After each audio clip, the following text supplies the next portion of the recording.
ठीक है।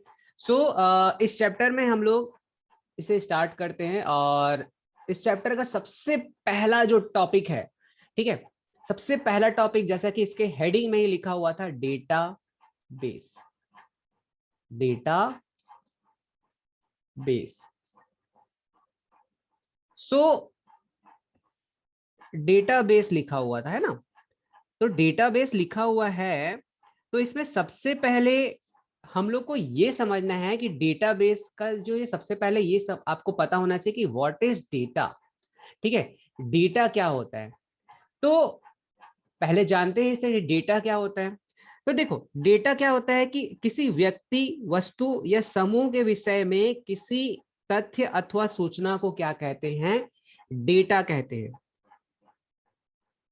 ठीक है, जैसे कोई भी जो सूचना है, कोई भी सूचना, व्यक्ति, वस्तु, कुछ भी, जैसे जस्ट फॉर एक एग्जांपल, मान लो यहां पर मैंने लिखा है 26।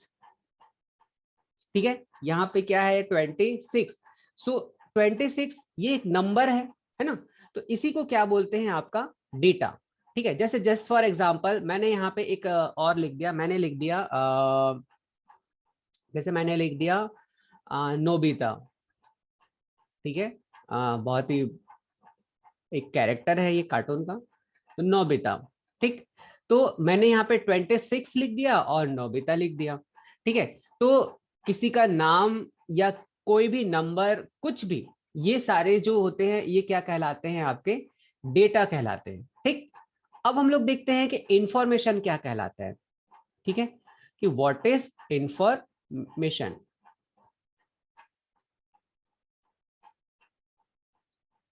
इंफॉर्मेशन, तो देखो, इंफॉर्मेशन का मतलब होता है मीनिंगफुल डेटा। Meaningful data. ठीक है, मीनिंगफुल डेटा ही क्या कहलाता है, इंफॉर्मेशन कहलाता है। ठीक है, अब इसका मतलब क्या हुआ भाई, मीनिंगफुल डेटा कहने का मतलब क्या हुआ, जैसे आप इस एग्जांपल को समझना।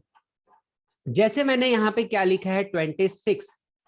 अब आप लोग के मन में क्या आ रहा होगा, ये 26 क्या हो सकता है, ये 26 रुपए भी हो सकता है, ये जो 26 यानी 26 जो लिखा हुआ है ये 26 रुपए हो सकता है, ये 26 किसी का रोल नंबर भी हो सकता है, ये 26 को जो है किसी का एज भी हो सकता है, ये 26 जो है किसी का बर्थडे भी हो सकता है, मतलब ये कुछ भी हो सकता है ना।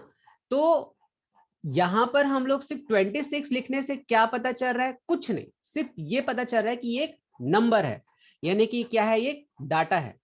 वैसे ही यहाँ पे मैंने नोबिता लिखा है, तो नोबिता लिखा हुआ है, तो हम लोग को क्या पता चल रहा है, क्या ये किसी लड़के का नाम है, क्या ये किसी लड़की का नाम है, या ये किसी के पापा का नाम है, या किसी के मम्मी का नाम है, क्या ये किसी के हस्बैंड का नाम है, ये क्या हमें पता चल रहा है, क्या नहीं, हमें सिर्फ और सिर्फ एक नाम पता चल रहा है कि हाँ एक अक्षर है, मतलब एक वर्ड है ना, जो नाम जैसा फील हो रहा है, तो नोबिता ऐसा करके। बट अब ये इंफॉर्मेशन में कैसे चेंज होगा, ये 26 और ये जो नोबिता ये कैसे चेंज होगा, तो मैंने जैसे यहां पे लिख दिया बर्थ डेट। ठीक है, अब मैंने बर्थ डेट क्या किया, ऐसे करके लिखा और सामने में इसे 26 कर दिया। तो अब क्या हुआ, अब इसका एक मीनिंग निकल गया। ठीक है, अब इसी डाटा का, ये जो आप देख रहे हो 26, इसी डेटा का क्या हो गया, एक मीनिंग आ गया कि भाई ये 26 क्या है, ये 26 जो एक बर्थ डेट है। बर्थ डेट कहने का मतलब है किसी इंसान का ये बर्थडे है उस दिन 26 तारीख को। ठीक है, अब देखो ये नोबिता कैसे मीनिंगफुल डेटा बनेगा, तो देखो कार्टून कैरेक्टर। ठीक है, और मैंने इसके आगे लिख दिया नोबिता। ठीक है, अब मैंने इसके आगे क्या लिख दिया, नोबिता लिख दिया।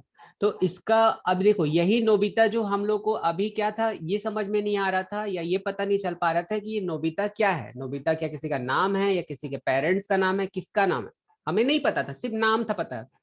लेकिन मीनिंगफुल में कैसे चेंज हुआ, जैसे ही हम लोगों ने उसको क्या किया, उसके आगे कार्टून कैरेक्टर लिख दिया तो इसका मीनिंग बदल गया कि हाँ भाई इसका मीनिंग आ गया है ना। तो इस तरीके से क्या होता है, ये डेटा होता है और ये इंफॉर्मेशन होता है। ठीक है।